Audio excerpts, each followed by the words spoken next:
UP तक के subscriber 60 lakh. आपका बहुत बहुत शुक्रिया।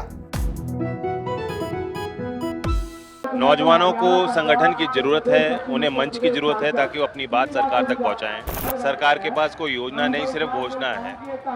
उनको ये करना था, चाहे पेंशन देने की उनकी मंशा नहीं हो, यही बात सामने आई है कि हम बचत करना चाहते हैं, लेकिन आर्मी के साथ खिलवाड़ नहीं होना चाहिए। आर्मी ये होती है कि जो हमारे ऊपर कोई आक्रमण करेगा तो उसको मारेंगे, मरने के लिए नहीं बनाई जाती। तो ये प्रमाणित करता है कि नौकरी मिल नहीं रही बच्चों को। 3 साल से जानबूझकर आपने भर्ती नहीं खोली।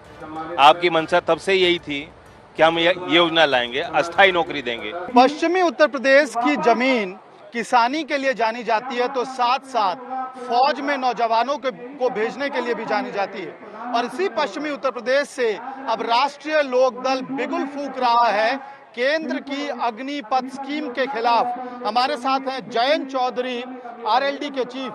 सर, क्या उद्देश्य है, क्यों पंचायतें इस तरह से आप ऑर्गेनाइज करने जा रहे हैं अग्निपथ के खिलाफ?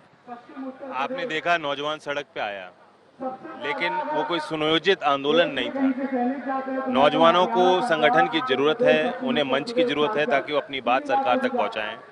और राजनीति वो माध्यम है। एक पॉलिटिकल प्लेयर के तहत, एक ऐसे आदमी के तहत जो अपने पार्टी का मैं अध्यक्ष हूँ, मेरी जिम्मेदारी बनती थी कि मेन स्ट्रीम में, मुख्य धारा में इन बातों की हम चर्चा करें। तो हमने मंच बनाया है, समाजवादी पार्टी के नेता आए हैं, युवा हल्ला बोल एक संगठन है जो नौजवानों के साथ काम करता है, खासतौर से बेरोजगार जो युवा हैं उनको प्रशिक्षित करता है। उस संगठन के प्रतिनिधि आए हैं, कुछ एक्स आर्मी के वेटरन्स आए हैं। अग्निपथ योजना हो, बेरोजगारी हो, सभी विषयों पर हम चर्चा करेंगे। लेकिन क्या एक हिंसक आंदोलन को अहिंसक बनाने की कोशिश कर रहे हैं अब आप यहाँ से? नहीं, वो आंदोलन नहीं था, वो तो एक तरह से एक विस्फोट था। अब इसे आंदोलन की रूपरेखा अगर बनानी है तो पंचायत में ही फैसला लिया जाएगा। आगे किस तरह से बढ़ेंगे, क्या पूरे उत्तर प्रदेश में या सिर्फ पश्चिमी उत्तर प्रदेश में अग्निपथ के खिलाफ इस तरह से? नहीं, पहले दौर में हमने लगभग 11 पंचायतें तय कर दी हैं। 16 तारीख तक ये पहला चरण है। इसके बाद पूर्वांचल में भी बहुत भावना है इसके अग्निपथ के विरोध में। नौजवान सड़क पे भी आए, वहाँ भी जाएंगे, राजस्थान भी जाएंगे, हरियाणा, जहाँ भी अगर लोगों की इच्छा होगी कि हाँ हम इस योजना के खिलाफ हैं, हम संगठित होना चाहते हैं, हम चाहते हैं कि नौजवानों को नौकरी मिले, उन विषयों पे जहां भी कहीं आयोजन होगा हम जाएंगे। आपका क्या विरोध है अग्निपथ स्कीम का, क्योंकि केंद्र सरकार तो बड़ी सारी खूबियां गिना रही है इस स्कीम की? वो डैमेज कंट्रोल कर रहे हैं। सरकार के पास कोई योजना नहीं, सिर्फ घोषणा है।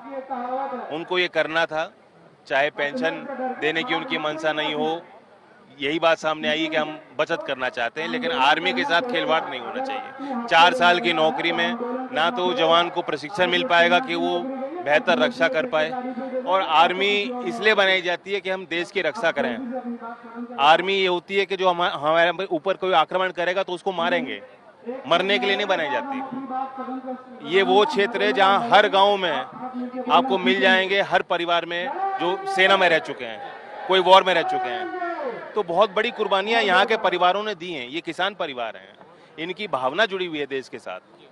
उस भावना को ठेस पहुंची है जिस तरह से खिलवाड़ ये अग्निपथ योजना करने जा रहा है। लेकिन सरकार तर्क देगी कि इन तमाम विरोधों के बावजूद अग्निपथ, अग्निवीर के लिए अब जब रजिस्ट्रेशन शुरू हुए हैं तो बड़ी संख्या में युवा अप्लाई कर रहे हैं। ये तो एक प्रमाणित करता है कि नौकरी मिल नहीं रही बच्चों को। 3 साल से जानबूझकर आपने भर्ती नहीं खोली। आपकी मंशा तब से यही थी कि हम ये योजना लाएंगे, अस्थायी नौकरी देंगे। स्थायी नौकरी देने की मंशा आपके आर्मी में नहीं है। अब एक तरह से सरकार ये कह रही है कि पहली स्थायी नौकरी आर्मी में 2026 में जाके मिलेगी। 2026 से पहले किसी को नौकरी नहीं मिलेगी। हम शामली जिले में हैं, मैं अभी जसाला गांव से होकर आया हूँ। वहाँ का एक नौजवान हरिओम चौहान, उसकी पूरी भर्ती हो गई थी, उसकी एयरफोर्स में उसको नौकरी मिल गई थी, लेकिन भर्ती प्रक्रिया पूरी नहीं की गई। जो औपचारिकता थी वो पूरी नहीं करी सरकार ने, उसने आत्महत्या कर ली। क्या सरकार की जिम्मेदारी नहीं बनती? फतेहपुर जिले, उत्तर प्रदेश के फतेहपुर जिले के एक नौजवान ने आत्महत्या कर ली। वो आर्मी में भर्ती के लिए इंतजार कर रहा था कि कब खुलेगी भर्ती। तो ये वो युवा हैं जो अपने परिवार की पूरी जिम्मेदारी संभाल रहे हैं। ये वो युवा हैं जो समाज में एक आइकॉन की तरह हैं। बड़े गर्व के साथ वो जब गांव में लौटते हैं, छुट्टी पे आते हैं, पूरे गांव में एक तरह से एक दावत दी जाती है कि हमारे फौज से हमारा लड़का वापस आया। तो ये भावना, जो मूल भावना देश की है, उस भावना को मोदी जी समझ नहीं पा रहे हैं। मोदी जी समझ नहीं पा रहे हैं, लेकिन आप आरोप लगा रहे हैं, लेकिन बीजेपी पे आप पे पलटवार करेगी, ये कहेगी कि जिस तरह से किसान आंदोलन में आपने राजनीतिक जमीन ढूंढी, वैसे ही आप अग्निपथ आंदोलन का इस्तेमाल करेंगे। जी बिल्कुल, राजनीति इन्हीं मुद्दों पे होनी चाहिए। अगर बेरोजगारी जैसे अहम सवाल को हम राजनीतिक मंचों से नहीं उठाएंगे तो फिर कोई समाधान नहीं मिलेगा। विपक्ष की यही भूमिका होती है। किसान आंदोलन की भी एक सफलता रही कि पूरे भारत के किसानों को उस आंदोलन ने एकजुट किया और सरकार को मजबूर किया कि कानून उन्होंने वापस लिए। उसी तरह हम यही आंदोलन रचना चाहते हैं कि बेरोजगारी के सवाल पे सरकार नौजवान को, देश के नौजवान को जवाब दे। ये किसान आंदोलन पार्ट 2 की तैयारी है एक तरह से। ये लाल बहादुर शास्त्री जी का नारा है, जय जवान जय किसान। उसी नारे को लेके हम गांव गली कूचे में जाएंगे, किसान आंदोलन की तरह। बिल्कुल, जय जवान जय किसान। वो शब्द कैप्चर करते हैं कि हमारा क्या मोटिव है और क्या प्रयास है।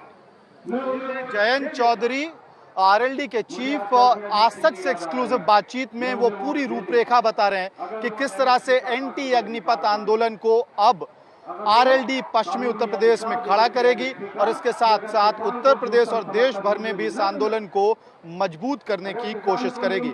वीडियो जर्नलिस्ट प्रदीप गुप्ता के साथ मैं अमित भारद्वाज।